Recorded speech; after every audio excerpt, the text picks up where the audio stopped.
Hi everybody. This is my second video. I actually wanted to share with you a small victory that I had. Because for me, I think actually for the whole world, there's so much of a challenge now. I mean, life seems to be just an obstacle. So, I'm always reminded to take those small victories and enjoy them and live in the moment for those small victories where you can. In my situation right now, being at the hospital, for long term, mm, feels like long term for quite some time. I need to soak in some of those small victories that make me happy, right? I feel like I achieved something. So I don't know if you saw earlier that I actually had a case of the hiccups. So this is day two of my um, chemotherapy. I actually have a week long chemotherapy where it's going to be a combination of what they call like the red chemo. It's called doxorubicin, and the other one is cytarabine. So the doxorubicin basically looks like Kool-Aid. Like, oh yeah, Kool-Aid that's in like a syringe that they actually, the syringe is like the size of a Costco hot dog. So not the tiny little hot dogs that from Bar S. Now this is like a Costco hot dog. So what they do is they actually inject it into my line here, my pick line. I'll have to tell you about the pick line too. It sucked so bad. So they actually have the two tubes here where they insert that diroxibin, the red one, the Kool-Aid, the Kool-Aid chemo.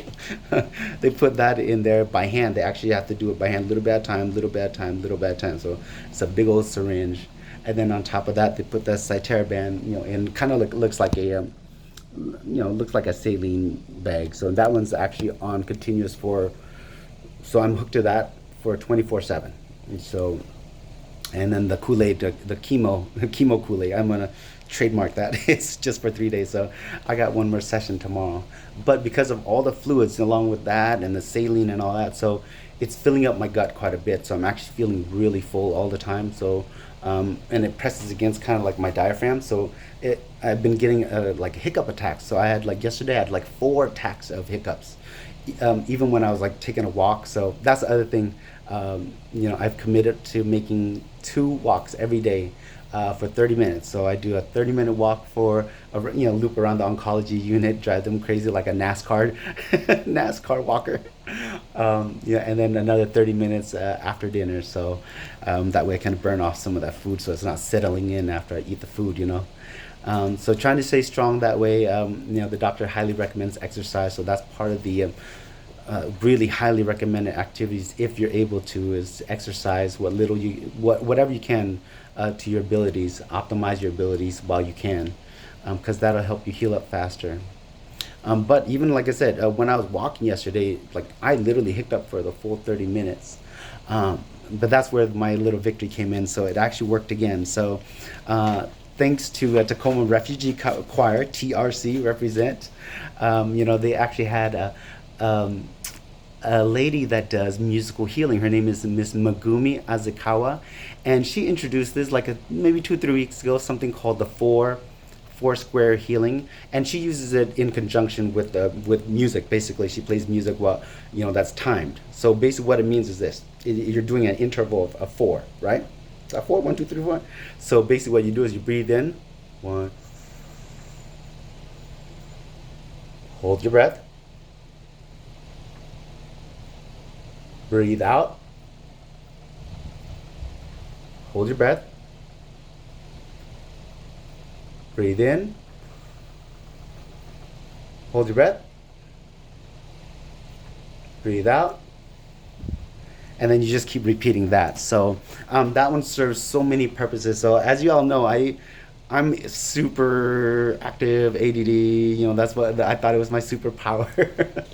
um, kind of, so I never really had a chance to learn how to meditate properly. So this was like the most easiest thing I could have ever done. And she actually has ways to teach folks how to use music and meditation to help pain management. Basically, you can't make pain go away, but at least you can learn how to deal with it using either music therapy or meditation. So in this one, I only got to the one session, the quick sampler, Costco sampler session of the four square breathing, and it actually works. So like I said, when I had the hiccups, I came in after my 30-minute walk, and I actually did the four square healing, or four square breathing.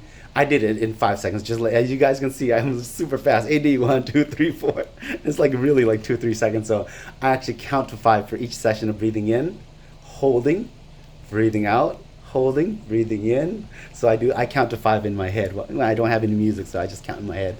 But literally, the hiccup stopped. So that was kind of a small, cool small victory that I, it's just a small example of finding joy in the small successes and kind of living in the moment, because in this challenging battle of life, and the stuff that life throws at you, whether it's medical, financial, political strife, sociological, I mean all these things, um, take your time to enjoy those small victories so that you're not so overwhelmed by all the overall battle, right? So I want to kind of leave you with that, but I do want to share one of the things that like I said, I promised to share about the chemotherapy. So this sucked, as you can see here. This is called a PIC line. The PIC line is basically called the here's what it looks like. Okay, so it's called the peripherally inserted central catheter. Basically, it's a long catheter that would normally go around your wrist, and they put a catheter that goes all the way up there, and it hangs right above your heart. So that way, when they put medicine, chemo, or anything, I got Benadryl through there, my blood transfusions through there, so it's more direct. And then when they need a blood sample, they don't have to keep poking me. You can see all the examples of all the lab poking that they did for me. So it actually works pretty good. Now, here's the sucky part that I promised to share with you.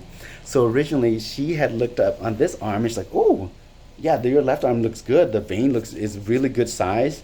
So so is the nurse actually that performs this kind of procedures, almost like a surgery, where she covers me up in like a blue tarp, and except for the opening where she's going to work on that one.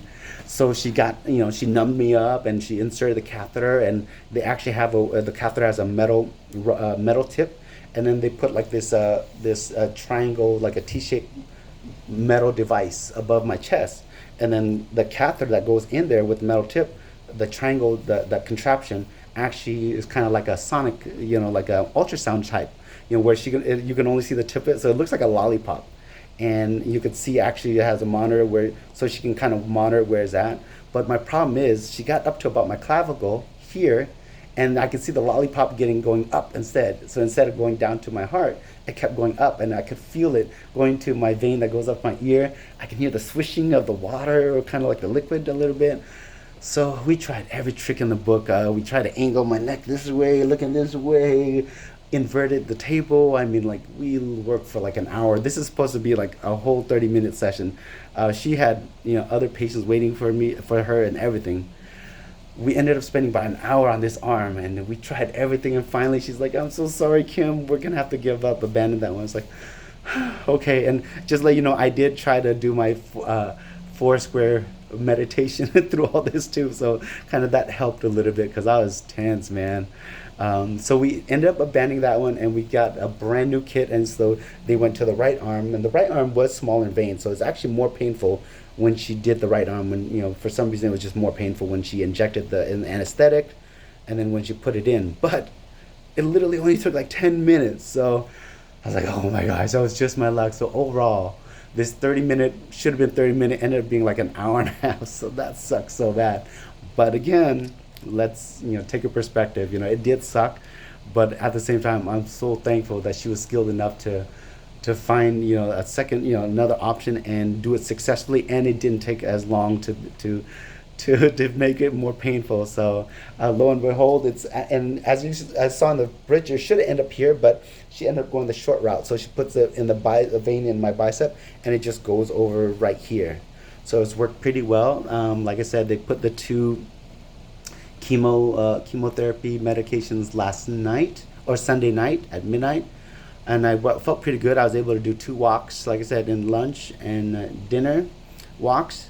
Felt pretty good, but like I said, the only side effect was the weird hiccuping. So I don't know if I'm just an unusual anomaly in terms of my anatomy. Just like with a that PIC line, my anatomy maybe is different, is reacting different. Second day, so Monday night, midnight, they did the second installation of the, both the Kool-Aid chemo and the cytarabine.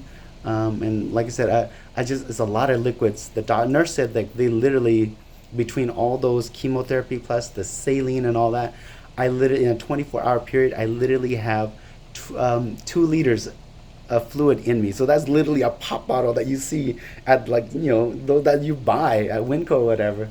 So that's a lot of liquid. So I'm peeing a lot. And just let you know, yeah, man, I didn't realize how serious it is. So with the chemo, I didn't realize how toxic it is. It's very strong, because it's supposed to literally clear out. Chemo, they said, is not um,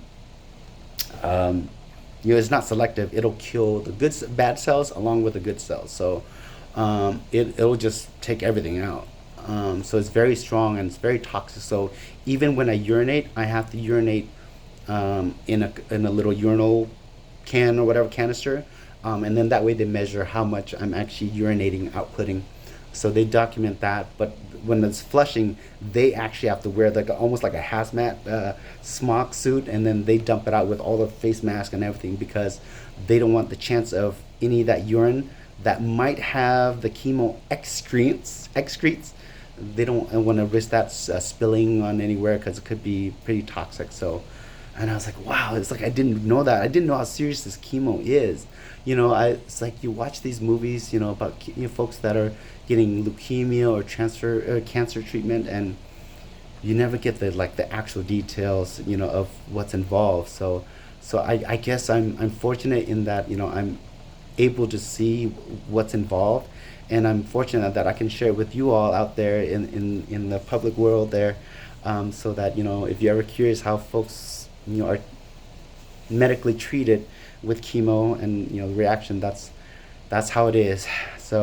So far so good. Like I said, second day, I'm feeling a little bit nauseated. I woke up really nauseated, almost not hungry, because it just feels, like I said, it's pressing against my whole stomach. I've been burping a lot, been hiccuping a lot.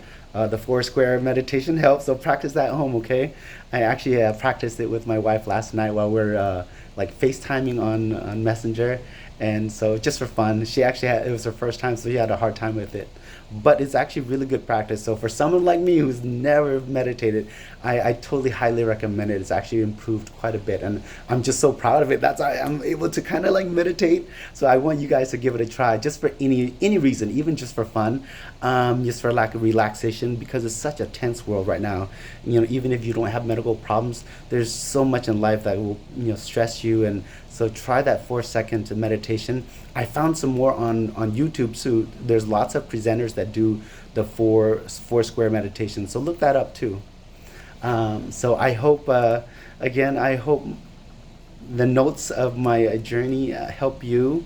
It's definitely helping me. I'm so thankful, Ms. Erin, for suggesting this, because it's therapeutic for me as well to kind of document this, and I can share with my loved ones. And like I said, on the other side of this, I can see kind of the changes. Hopefully, I don't have too many of those, the swings.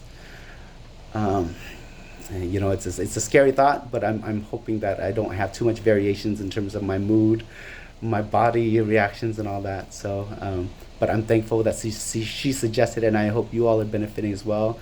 I hope that you all continue to take care of yourself and each other. Do your best to stay healthy and happy, and do whatever you can to help each other and love each other, and just be well. So I know we're approaching Thanksgiving, so I'm thankful to have all of you in my life. Whether it's frequent, infrequent, I'm so blessed to have you all come into my life, and I hope to reunite with you all again. Okay, so everyone, please be well, take care of yourself. សុខសប្បាយទាំងអស់គ្នាបាទសូមអរគុណច្រើន